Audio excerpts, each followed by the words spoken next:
She didn't yell. She didn't cry. She simply looked the captain in the eye and asked, "Would this have happened if I looked like him?"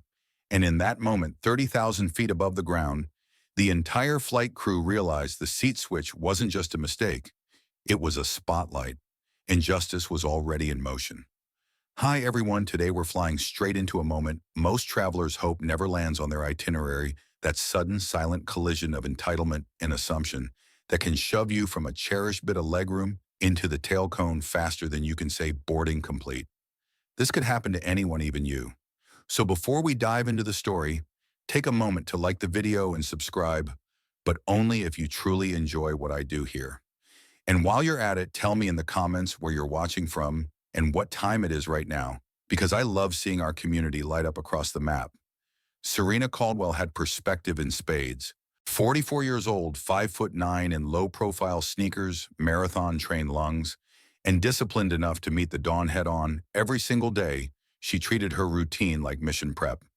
Sentinel Secure, the cybersecurity outfit she built in a dusty Georgia apartment, had just sold to Horizon Venture Group for $530 million, but Serena's alarm still rang at 4:30 a.m. Her feet still hit the hardwood before the head rush of success could soften her edge. By 5:15, she was through her core workout, showered suited in a graphite blazer over a crisp ivory tee, and rolling a compact carry-on through the quiet corridors of Jackson Medgar Wiley Evers International Airport. The place felt like a set she'd rented, fluorescent lights buzzing overhead, TSA lines short, and the smell of chicory coffee drifting across Concourse B like a low-level bribe. Flight Magnolia 312 on the departure board gleamed on time. Serena glided to Gate 4 where the Gulf Coast Air Magnolia Blossom logo pulsed on the screens. She was first when pre-boarding chirped through tinny speakers. The gate agent, young and eager, scanned her boarding pass, Group 1, Seat 2A, and wished her a restorative flight, a phrase Serena tucked away for later. Seat 2A waited like a promised window, forward galley enough room to cross her legs without brushing the bulkhead. She stowed her roller overhead wheels out handle toward the aisle, because order is everything, slid her slim laptop case beside it, then settled into plush leather. Outside the oval window, sunrise painted the wingtips rose gold. Serena powered on her Ultrabook to refine the opening sentence of the keynote she'd deliver that afternoon in Seattle.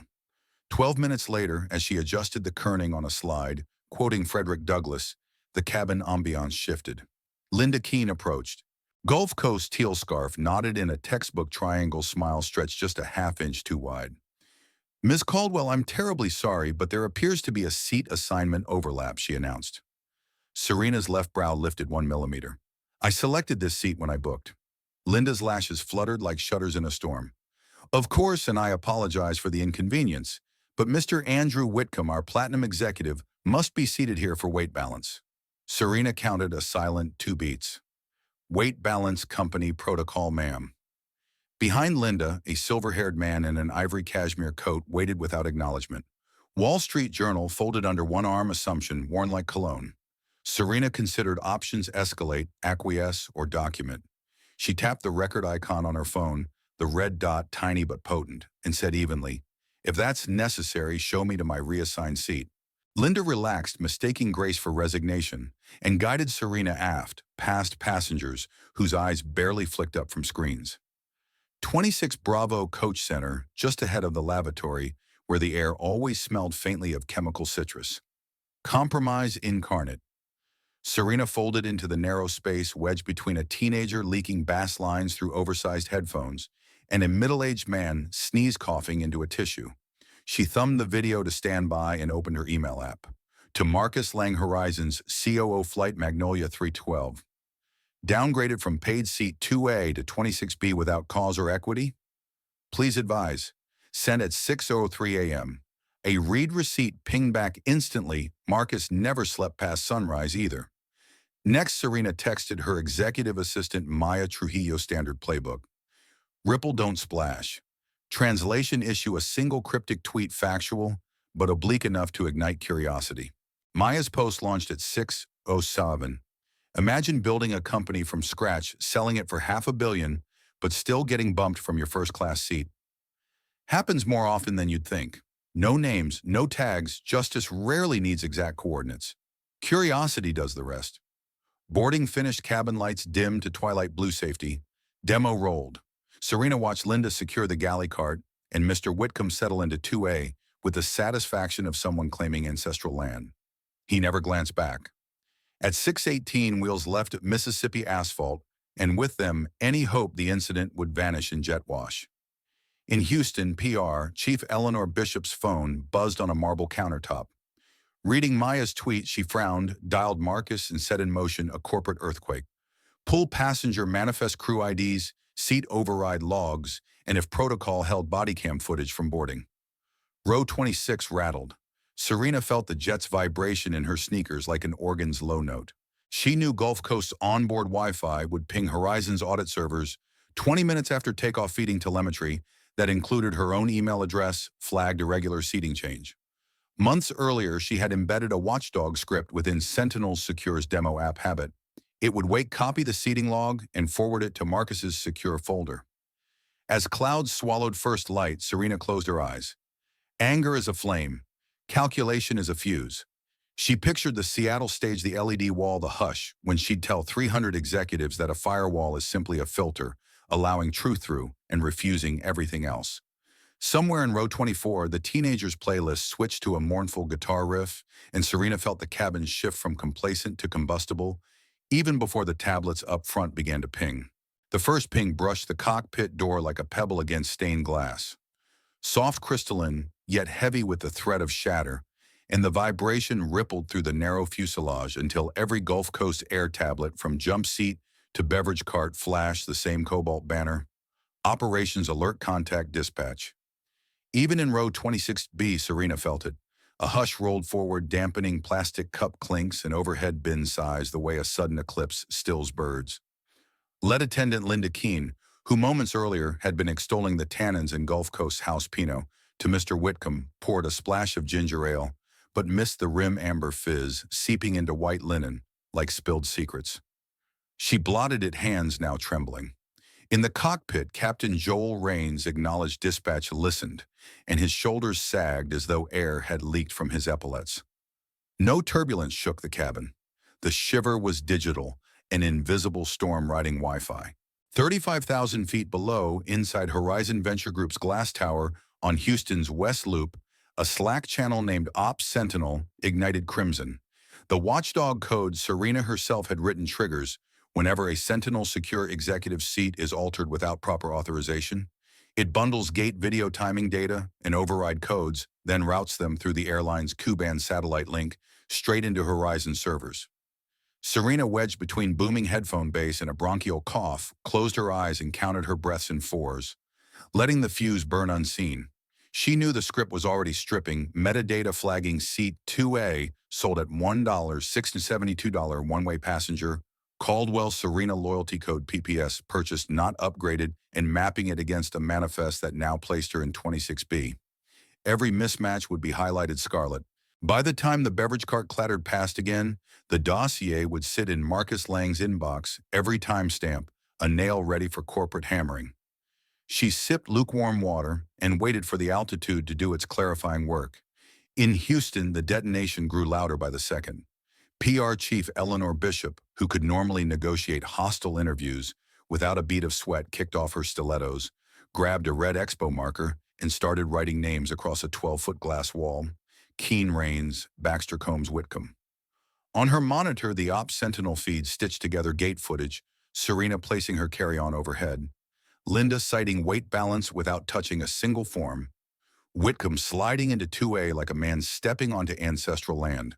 A second window displayed the seat override log reason code, LPref, loyalty preference, no safety justification, no captain sign-off. A third window showed an internal social media graph, spiking from gray to maroon, as Maya's understated tweet multiplied into thousands of retweets under emerging hashtags, .short, first class, for some, and in seat 26B. Eleanor slapped sticky notes over each violation clause in Gulf Coast's own manual. Section 3.4 paid first-class downgrades prohibited unless weight calculations documented and logged. Section 5.1 loyalty upgrades may not displace higher fare classes. Section 7.2 Crew relatives shall not accept standby seats on flights showing any operational irregularity. Whitcomb's original seat, 12D, had been reassigned to an off-duty flight attendant's cousin less than 2 minutes after Serena's bump. Eleanor called Marcus. Within 60 seconds, he initiated a Level 1 audit pulling cockpit audio dispatch transcripts and load sheet data. CEO Paul Kim replied to Marcus's text with a single line, "Handle, swiftly avoid Monday headlines." Marcus drafted an email to the board titled, "Imminent reputational exposure standby," then hovered over send. Even he understood that once an email leaves the outbox, it grows a pulse of its own.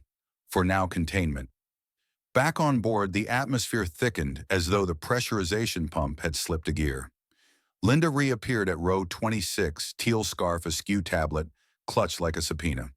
"Ms. Caldwell," she breathed, "we've resolved the misunderstanding. Your original seat is available. May I assist you forward?" Serena closed her laptop with deliberate softness, a librarian preserving silence. "Is row 26 unsafe?" she asked. Linda shook her head. "Then I'm comfortable here." The teenager to Serena's left let out a low, "whoa," as if witnessing a plot twist unfold live. Linda swallowed, nodded, and retreated, trailing puzzled glances. Minutes later, Captain Joel Rains eased down the aisle, hat in hand posture, rigid enough for a parade deck.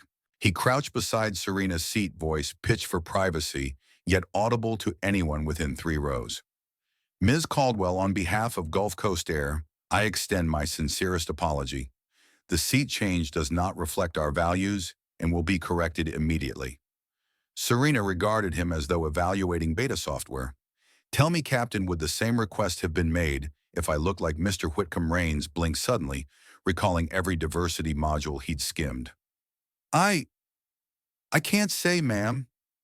"You just did," Serena replied, turning back to the window where sunrise had surrendered to a high-altitude pewter sky. Rain's straightened cheeks flushed and made the long walk to the flight deck, passing passengers who whispered into phones still locked in airplane mode, but somehow connected to the outside storm. In the galley, Linda braced her palms against stainless steel, breathing in controlled counts of 4, wondering how a single reassignment, a thing she'd done 100 times, could unravel a career before lunch. She did not yet know that her decision sat under the heading "Gross Procedural Bias" in Horizon's audit file, or that Marcus Lang had typed "pending termination" beside 4 crew IDs. All she knew was that Serena Caldwell remained exactly where Linda had placed her serene recording, 3 seconds of cabin hush on her phone, not because she needed additional proof, but to capture the sound of a system discovering it had been caught. Outside, the Rocky Mountains slid by like an ancient tribunal, snowcaps gleaming, an indifferent verdict. Everything hidden at sea level becomes obvious at altitude. Serena felt the temperature of the cabin tilt from stale comfort toward pure static, as if every overhead vent had started exhaling secrets instead of recycled air.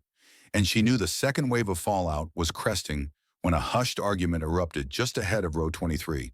A brunette in a cotton Seahawks hoodie whisper shouted at Linda Keene that she had seen everything that she had recorded it too, that someone's corporate fixer could not make the footage disappear from the cloud, not in 2025, not when receipts were the new currency of justice. The words skipped like stones down the aisle.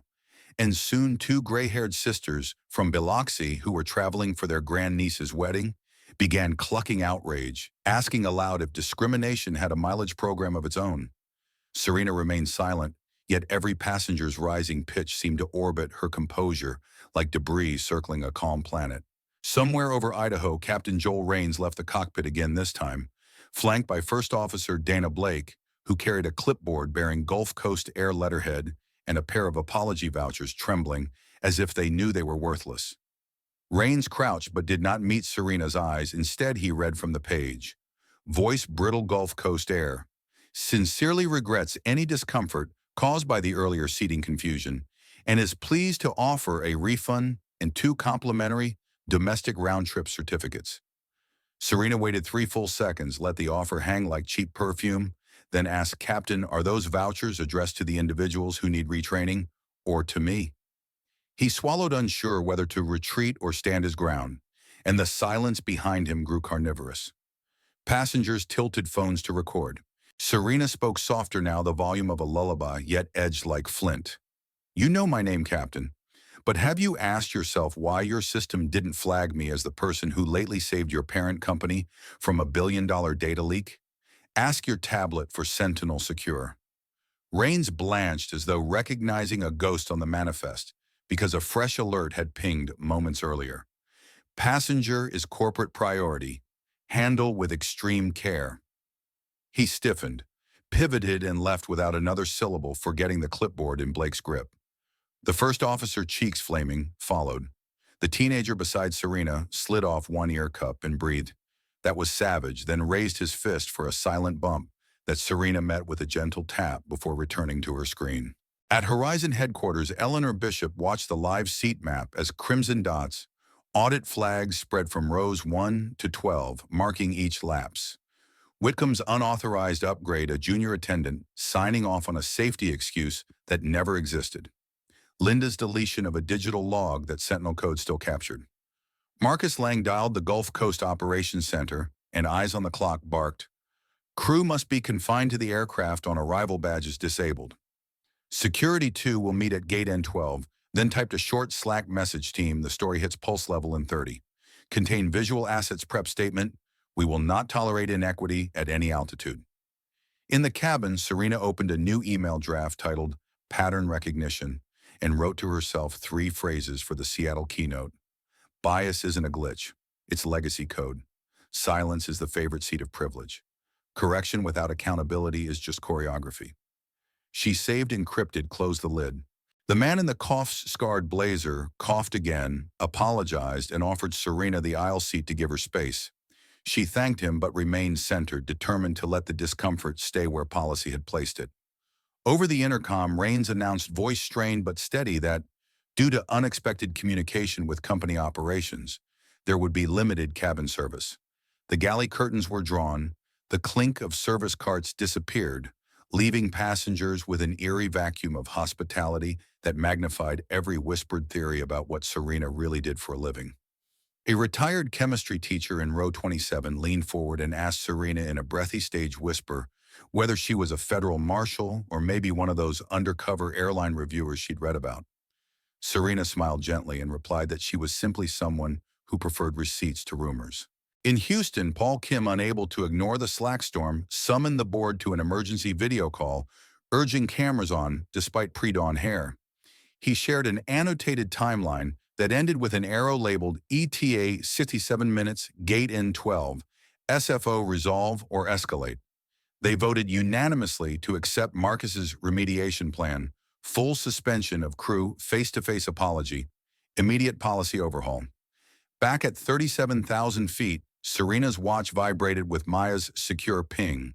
Local Seattle affiliate wants comment, advised. Serena replied one word, observe. She had no intention of speaking until her feet touched a jet bridge where corporate theater could not be whispered away. 10 minutes before descent, Linda Keene returned, her teal scarf gone, hairpins slipping, eyes red but determined. She knelt so low her knees touched the sticky carpet and said, "Ms. Caldwell, I need to say this plainly. I was wrong. I hope you'll let the company make it right." Serena considered, then asked, "Was your first instinct to protect policy or privilege?" Linda's lips faltered. She inhaled tears, threatening but not falling, and whispered, "Privilege."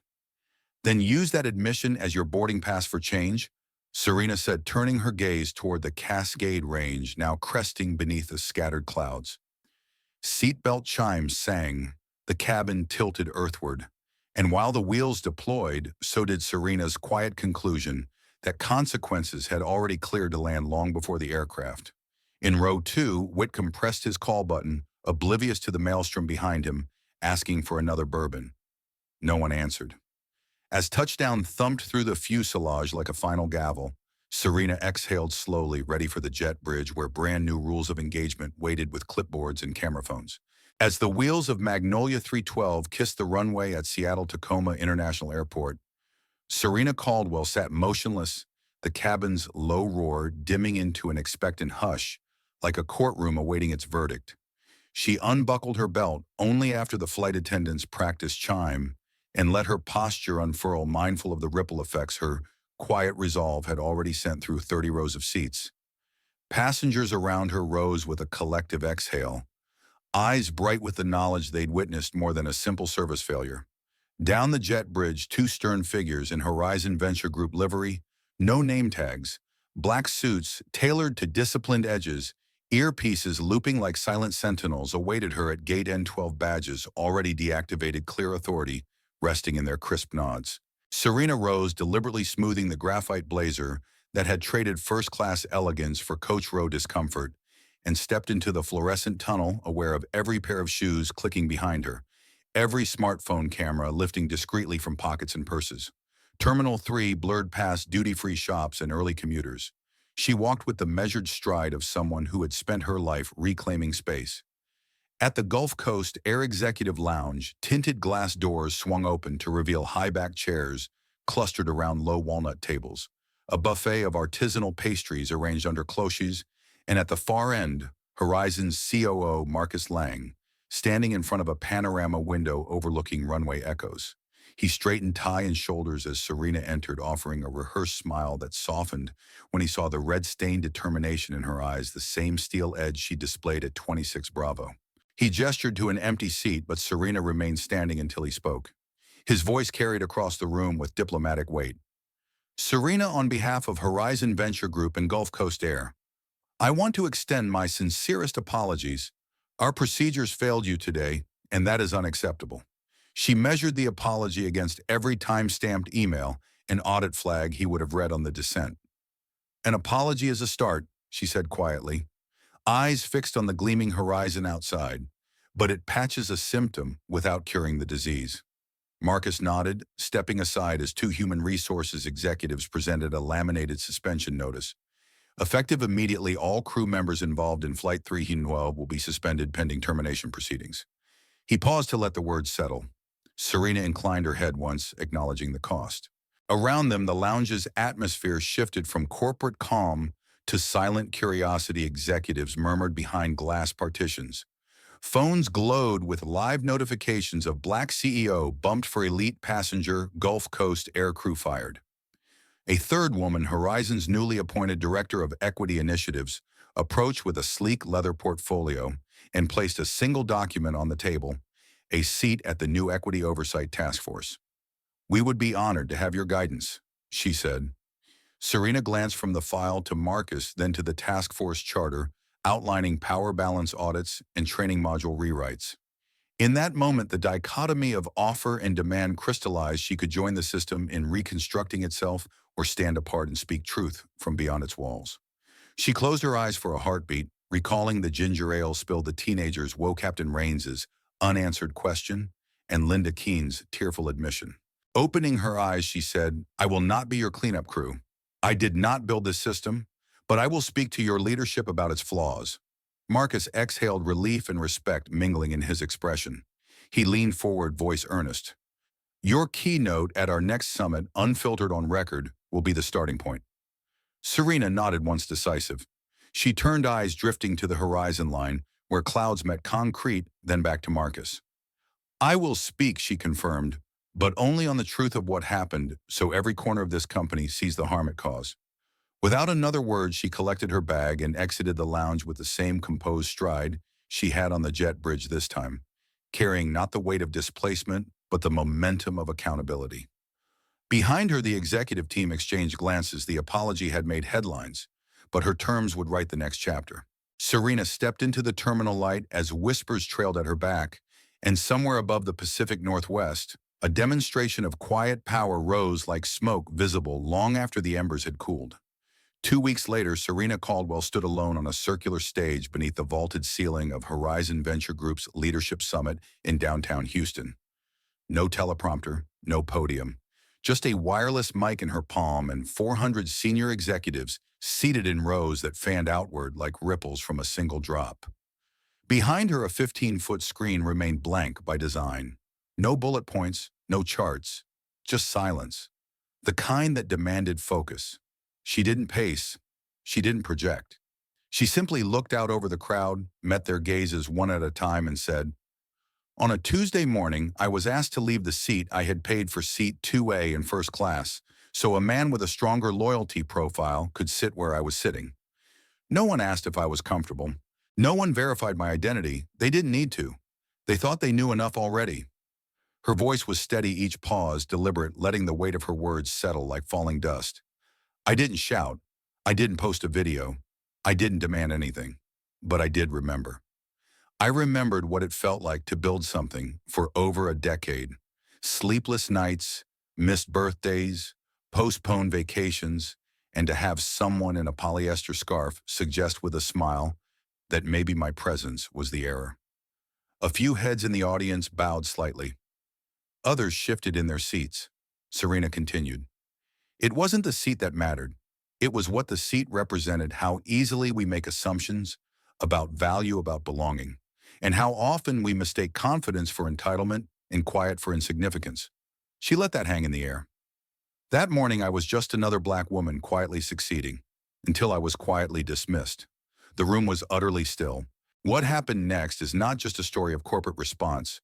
It's a story about what you do after you see the harm. Because until then, your systems run on autopilot. After that, they run on choice.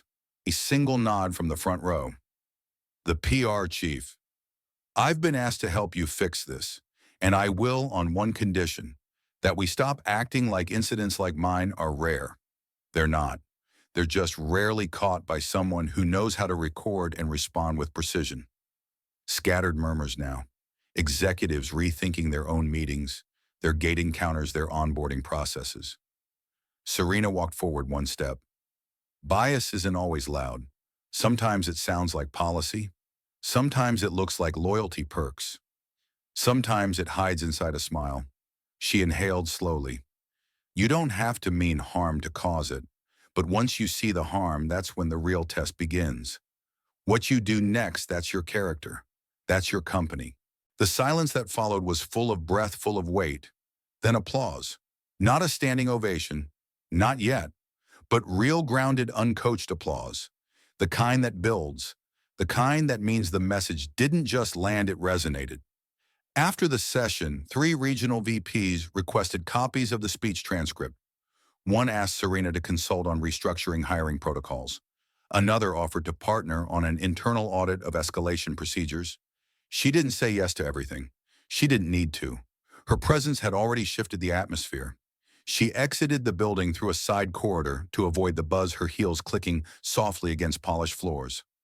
Outside in the humid Houston air, her assistant Maya was waiting with a car and a smile. You didn't even need slides, she said. Serena replied, when the system knows you're watching it, listens more closely. As the car pulled away, Serena glanced out the window, not at the skyline, but at the people walking beneath it, each one potentially mistaken, overlooked, or dismissed. And she thought maybe next time they won't have to record it to be heard. And so what started as a seat reassignment turned into something far more meaningful, a public reckoning that exposed just how deep assumptions can run in everyday systems and how powerful one calm, unwavering voice can be when it refuses to be silenced. Serena Caldwell didn't demand attention. She didn't need a spotlight to prove her worth. She simply stood her ground quietly, deliberately, and with the full weight of experience behind her. What's powerful about this story isn't just that a crew was fired or that a company scrambled to make amends. It's that everyone watching, the crew, the executives, the fellow passengers, and yes, even us, was forced to ask, would I have noticed? Would I have spoken up? Or would I have assumed and stayed silent? See, real justice doesn't always wear a badge or arrive in a courtroom. Sometimes it comes seated in 26B, waiting, watching, recording, not for revenge, but for recognition. And in that recognition, systems begin to shift. Policies evolve. Cultures transform. Not because of noise, but because of truth. So if you ever find yourself in a position to speak up, not just for yourself, but for someone quietly being sidelined, do it. Not with anger, with clarity, because justice isn't loud. It's consistent. It's patient. And when it finally lands, it changes everything.